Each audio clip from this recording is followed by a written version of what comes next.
Hello everyone, Jorge Huertas once again with all of you. Today I'm gonna show you what is and how to make a solution tree, also known as an objective tree. This video is also available in Spanish. Well, this is a tool of management and execution. It got the following characteristics. Allows to order possible solutions and alternatives to a specific problem.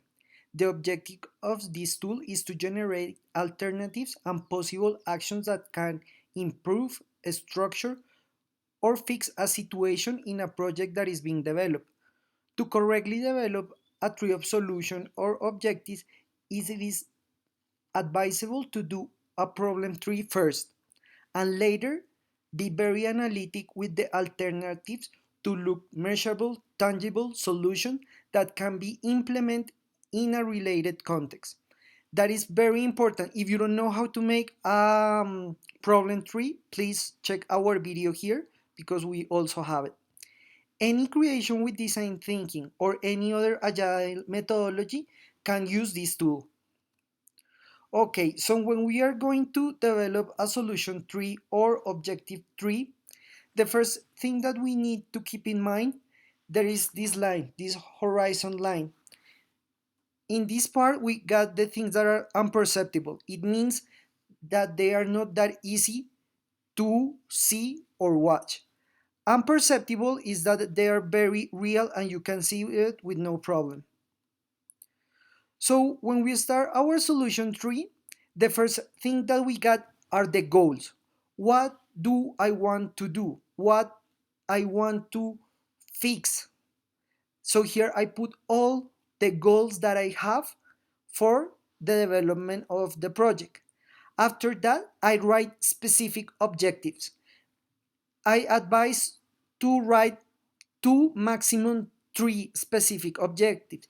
These objectives means the way I'm going to make these goals make it real. That is very important. When you have that, we write the general objective.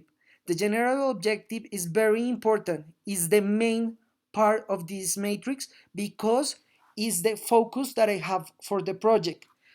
If you don't know how to write an objective, please check here in the channel how to write an objective because that is very, very important. After that, it's very important that the roots of the tree are the actions. The actions got a specific thing. They are focused on the actions that I have to make these goals possible. It's very important to have a specific data to support the actions. The thing with the actions is they are not always obvious.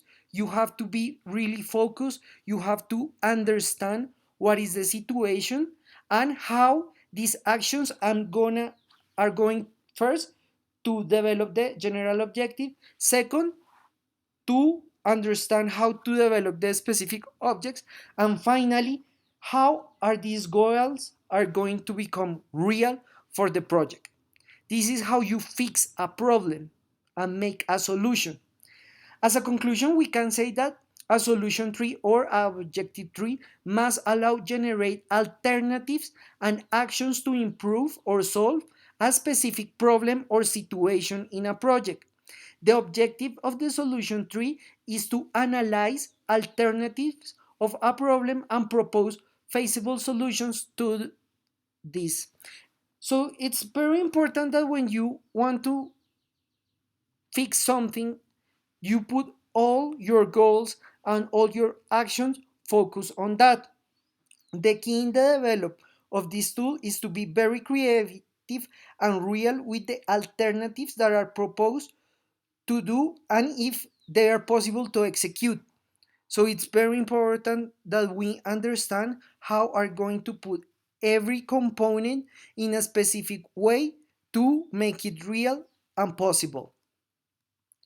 Thank you so much. I hope this video will be a big help in your development. Please subscribe to our channel Design Thinking 24/7. Follow us on social media, Facebook, Twitter, Instagram. Remember, every Monday we have a new video in Spanish. Every Thursday we have a new video in English. Thank you to all your support. We are the #1 design thinking and agile methodology channel in YouTube. Thank you so much, and we'll see you next time.